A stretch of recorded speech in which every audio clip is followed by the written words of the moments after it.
दोस्तों आज की वीडियो में हम एक नया टॉपिक स्टार्ट करने वाले हैं जिसका नाम EBIT EPS एनालिसिस है। अगर आपको याद होगा कि हमने स्टार्टिंग वीडियोस में ये डिस्कस किया था कि फाइनेंशियल मैनेजर के 3 इंपॉर्टेंट फंक्शंस होते हैं जिनको डिसीजंस भी कहते हैं, जिसमें पहला है फाइनेंसिंग डिसीजन, दूसरा है इन्वेस्टिंग डिसीजन और तीसरा है डिविडेंड पॉलिसी डिसीजन। तो अभी हमने जो टॉपिक कवर किया है इससे पहले लेवरेज एनालिसिस और अब EBIT EPS एनालिसिस, ये दोनों टॉपिक हमारा फाइनेंसिंग डिसीजन से रिलेटेड टॉपिक है। फाइनेंसिंग डिसीजन होता क्या है? फाइनेंसिंग डिसीजन उस डिसीजन को, उस फंक्शन को कहते हैं, फाइनेंशियल मैनेजर को, मैनेजर के फंक्शंस को कहते हैं जो फंक्शन, जो डिसीजन कैपिटल को रेज करना, फंड को रेज करना, पैसा मार्केट से रेज करने के रिगार्डिंग होता है। और ऐसा पैसा, ऐसे फाइनेंस जो कि लॉन्ग टर्म सोर्सेज होते हों, ठीक है, long term sources of finance को रेज करना वो फाइनेंसिंग डिसीजन होता है। यानी मेन ये फंक्शन परफॉर्म करता है फाइनेंशियल मैनेजर कि हमें अपने जो प्रोजेक्ट और इन्वेस्टमेंट के लिए पैसा चाहिए, अपने बिजनेस को एक्सपैंड करने के लिए या डाइवर्सिफाई करने के लिए जो पैसा चाहिए वो कहाँ से हम लेंगे, ठीक है। क्योंकि जिस तरह हमारे और आपके पास बहुत सारे ऑप्शंस होते हैं लोन लेने का, उधार लेने का, ऐसे ही कंपनीज के पास भी बहुत सारे ऑप्शंस होते हैं अपने बिजनेस के लिए पैसे को रेज करने का, ठीक है। तो long term sources of funds क्यों होते हैं? ताकि लंबे समय में उस पैसे को रिटर्न करा जाए, ठीक है। तो लॉन्ग टर्म सोर्सेज मेन 3 ही होते हैं, जिसमें पहला होता है आपका डेट, दूसरा होता है आपका इक्विटी और तीसरा होता है प्रेफरेंस शेयर्स, ठीक है। डेट ये ब्रॉड कैटेगरी है, इसके अंदर आपके बॉन्ड्स आते हैं, डिवेंचर्स आते हैं, लोन्स आ जाएंगे, ठीक है, लोन्स फ्रॉम फाइनेंशियल इंस्टीट्यूशन आ जाएंगे। ये सारी डेट की कैटेगरी होती है, ठीक है। और डेट पर कंपनी उनको, इंस्टीट्यूशन को या बैंक को या जिनसे बॉन्ड्स और डिवेंचर्स जिनसे के थ्रू पैसा जिनसे लिया है, कंपनी उनको इंटरेस्ट पे करती है। और इक्विटी शेयर्स वालों को कंपनी डिविडेंड पे करती है, इक्विटी डिविडेंड पे करती है। और प्रेफरेंस शेयर्स वालों को कंपनी प्रेफरेंस डिविडेंड पे करती है, जो कि फिक्स्ड अमाउंट होता है, फिक्स परसेंटेज बेसिस पर होता है। तो EBIT EPS एनालिसिस इस बात पर फोकस करता है कि कंपनी जो पैसा रेज करे वो कौन से सोर्स से पैसा रेज करे, कि प्रेफरेंस शेयर से पैसा रेज कर ले, कि इक्विटी शेयर से पैसा रेज कर ले, कि डेट से पैसा रेज कर ले। इस डिसीजन को ये फाइनेंसिंग डिसीजन कहते हैं, ठीक है। और EBIT EPS एनालिसिस ये होता है कि अगर कंपनी के पास बहुत सारे ऑप्शंस हैं तो हो सकता है कंपनी इन तीनों का मिक्सचर भी ले ले, कि कुछ पैसा इससे, कुछ पैसा इससे, बाकी पैसा इससे, और अलग अलग प्रोपोर्शन बना के, अलग अलग जो रेशियो बना करके जो एनालिसिस की जाएगी। देखिए कितना पैसा किससे रेज करना है, ये एक ऐसा नहीं है ट्रायल एंड एरर मेथड होगा, जैसे हम लोग चिट मेथड कहते हैं कि भाई तुक्का लगा लो, नहीं, क्योंकि कंपनी का जो फाइनेंशियल मैनेजर होता है वो हाईली क्वालिफाइड होता है, और जो कंपनी होती है वो स्पेशलाइज्ड इंस्टीट्यूशन होता है। उसकी छोटी सी गलती वो हज़ारों और लाखों करोड़ों की नहीं होगी, वो लाखों हज़ार और करोड़ों से आगे की निकल जाएगी। तो इसलिए हर डिसीजन की एनालिसिस होती है, जो एनालिसिस इस बात पर फोकस करती है कि कौन सा पैसा या कितना पैसा हमें इन सोर्सेज से रेज करना है, वो टॉपिक कहलाता है EBIT EPS एनालिसिस। और जब कंपनी पैसा रेज करना चाहती है, यानी फाइनेंशियल मैनेजर जब पैसा रेज करना चाहता है, तो मैं पहले ही बता चुका हूं 3 उसके सामने क्वेश्चन अराइज होते हैं। वो 3 क्वेश्चन कौन कौन से होते हैं? सबसे पहला क्वेश्चन तो ये अराइज होता है कि कितना पैसा हमें चाहिए। अगर आप अपने इंडिविजुअल लेवल पे भी देखेंगे, अगर आप ये कह रहे हैं कि हमें पैसा चाहिए, उधार चाहिए, तो पहला क्वेश्चन ये अराइज होता है कि कितना पैसा आपको चाहिए, how much finance is needed to you, ठीक है, कितना फाइनेंस आपको चाहिए। तो फाइनेंशियल मैनेजर भी अपने बिजनेस के अकॉर्डिंग पैसे की रिक्वायरमेंट को देखता है कि कितना पैसा हमें रेज करना है। दूसरा क्वेश्चन उसके सामने ये अराइज होता है कि from where such finance can be procured, ठीक है। बहुत सारे ऑप्शन उसके पास होंगे कि डेट से कर ले, कि इक्विटी से कर ले, कि प्रेफरेंस से कर ले, तो कहाँ से रेज करना है ये हमारा टॉपिक होगा इसमें, कि कौन से सोर्सेज से हम पैसे को रेज कर सकते हैं। जैसे हमारे पास अगर हमको लोन लेना है, कर्ज लेना है, तो हम पहले प्रेफर करते हैं कि भाई अपने जानने वालों से ले लें, ठीक है। जब कोई जानने वाला नहीं मिलता तो मजबूरी में आदमी बैंक लोन लेता है। तो ऐसी कंपनी के पास जो ऑप्शंस होते हैं, तो कहाँ से लेना है ये अगला डिसीजन होता है। तीसरा ये डिसीजन होता है और एंड इन व्हाट प्रोपोर्शन मतलब कि कितना किससे लेना है। अगर फॉर एग्जाम्पल हमें कोई बिजनेस स्टार्ट करना है, 10 लाख रुपीज़ चाहिए, तो 5 लाख रुपीज़ तो मेरे पास है ही, 5 लाख रुपीज़ की और रिक्वायरमेंट है, तो हमने क्या किया, 3 लाख रुपीज़ अपने फादर से ले लिया, 2 लाख रुपीज़ अपने एल्डर ब्रदर से ले लिया, या अपने किसी दोस्त से ले लिया। तो कितना प्रोपोर्शन किससे लेना है ये डिसाइड करना। देखिए अगर हम एक एग्जाम्पल से इसको समझें, सपोज कंपनी को 100 करोड़ रुपीस की रिक्वायरमेंट है, ठीक है, कंपनी अपना 100 करोड़ रुपीस रेज करना मार्केट से चाहती है। तो जो प्रपोर्शन होता है वो क्या हो सकता है कि हो सकता है इक्विटी, डेट और प्रेफरेंस का मिक्सचर हो।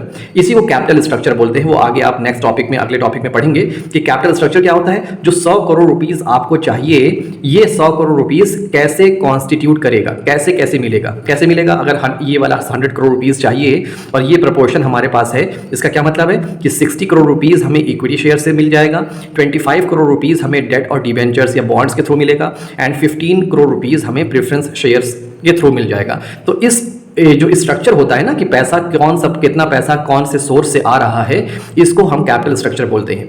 अब आप सोचिए हमारा और आपका प्रेफरेंस क्या होता है। अच्छा, कंपनी के पास ना कई सारे ऑप्शंस होते हैं। आइए पहले कुछ ऑप्शंस को पहले डिस्कस करते हैं, ठीक है। अगर हम देखें जैसे फॉर एग्जांपल अगर कंपनी को 100 करोड़ रुपीस की ज़रूरत है और कंपनी 100 करोड़ रुपीस मार्केट से रेज करना चाहती है, तो बहुत सारे कंपनी के पास ऑप्शन हो सकते हैं। हमने कुछ ही ऑप्शन को यहाँ डिस्कस किया है। आइए, एक ऑप्शन ये हो सकता है कि कंपनी सारा का सारा 100 करोड़ रुपीस वो अपने इक्विटी शेयर्स के थ्रू उसको रेज कर सकती है, ठीक है, ये पहला ऑप्शन हो गया।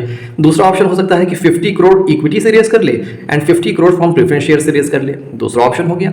तीसरा ऑप्शन क्या हो सकता है कि 70 crore from equity and 30 crore from debt, equity और डेट का मिक्सचर बना ले।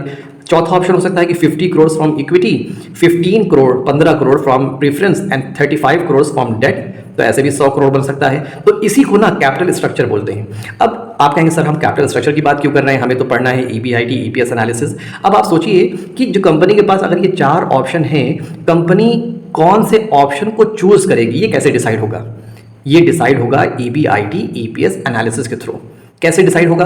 कंपनी, आप खुद सोचिए, आप देखिए जब भी पैसा रेज करेंगे, अगर बैंक लोन लेंगे, 2 बैंक आपको लोन दे रहा है 10 लाख रुपीस का, और एक बैंक आपसे 8% इंटरेस्ट चार्ज कर रहा है और दूसरा बैंक आपसे 10% चार्ज कर रहा है। तो अगर बाकी कंडीशन हम सेम मान लें तो नॉर्मल केस में हर इंसान ये चाहेगा कि हमें 8% जो इंटरेस्ट पे लोन मिल रहा है वो ले ले, यानी कॉस्ट, उसको कॉस्ट बोलेंगे कि लोन की कॉस्ट कितनी पड़ी भाई, 8% कॉस्ट पड़ी हमें। तो जो 8% है वो कॉस्ट होता है, कीमत होती है कि आपको 10 लाख पाने के लिए कितनी कीमत चुकानी पड़ी। तो आप ये क्या चाहेंगे, कॉस्ट कम से कम हो ना। हर आदमी यही चाहेगा कि वो कॉस्ट लोन पाने की या कैपिटल को रेज करने की कम से कम हो। तो इसी तरह ऑप्टिमम जो कैपिटल स्ट्रक्चर होते हैं ना, बेस्ट कैपिटल स्ट्रक्चर जो होते हैं ना, उसमें कंपनी का फाइनेंशियल मैनेजर ये चाहता है कि उसकी कॉस्ट जो हो वो कम से कम हो, मिनिमम हो, ठीक है। Cost of capital should be minimum, और उसका रिटर्न जो हो वो ज्यादा से ज्यादा हो, मैक्सिमम हो। रिटर्न को वेल्थ कहते हैं, वेल्थ से बनता है हमारा अर्निंग्स पर शेयर। EPS हमने पढ़ा है इसको पहले भी, EPS लेवरेज वाले टॉपिक में, और वेल्थ मैक्सिमाइजेशन हमारा ये भी हमने एक वीडियो बना रखा था। ये एक ऑब्जेक्टिव होता है जो आप मॉडर्न बिजनेस सिनेरियोज के एक बहुत ब्रॉड ऑब्जेक्टिव होता है, ठीक है। वेल्थ मैक्सिमाइजेशन में क्या होता है, कंपनी अपने शेयर होल्डर्स को बेनिफिट पहुंचाना चाहती है, तो ये अर्निंग पर शेयर आप ये कह सकते हैं, प्रॉफिट भी इसको कह सकते हैं। तो क्या बना, ऑप्टिमम बेस्ट कैपिटल स्ट्रक्चर क्या होगी, जिसकी कीमत कम से कम हो और जो प्रॉफिट ज्यादा से ज्यादा दे दे, ठीक है। ये कॉस्ट ऑफ कैपिटल ये अलग चैप्टर है, हम लोग इसको पढ़ेंगे बाद में। तो अभी हमें इस फैसले को नहीं देख रहे हैं, हम इस डिसीजन को नहीं देख रहे हैं, ये वाला एक सेपरेट चैप्टर है और बहुत डिटेल में इसको हम बाद में पढ़ेंगे।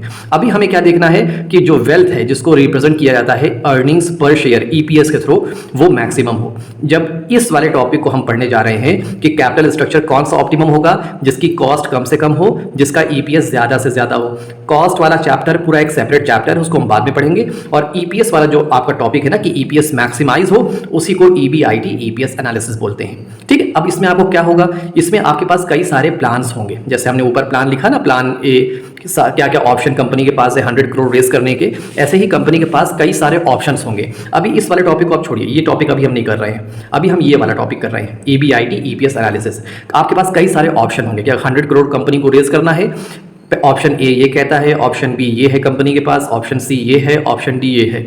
आपको एनालाइज करना है और ये देखना है कि जिस वाले प्लान में, जिस वाले ऑप्शन में EPS earning per share highest हो, ज्यादा हो, सबसे ज्यादा हो, उस प्लान को हम चूज करेंगे, यानी वो वाला ऑप्शन हम इस्तेमाल करेंगे पैसे को रेज करने के लिए, ठीक है। तो ये आपका मेन टॉपिक है। इसके लिए पहले हमारे पास एक फॉर्मेट है प्रॉफिटेबिलिटी स्टेटमेंट का। आपको याद होगा लिवरेज एनालिसिस में भी हमने एक फॉर्मेट देखा था, बिल्कुल वही फॉर्मेट है। पहले एक बार फॉर्मेट देखते हैं, फिर क्लियर होगा कॉन्सेप्ट हमारा। ठीक है, ये फॉर्मेट आप देख रहे होंगे, यही फॉर्मेट हमने बनाया था लेवरेज एनालिसिस में, जो स्टार्ट होता है हमारा सेल्स से और एकदम लास्ट में हमारा आता है EPS. Sales minus variable cost ये कंट्रीब्यूशन होता है, माइनस फिक्स कॉस्ट ये ईबीआईटी।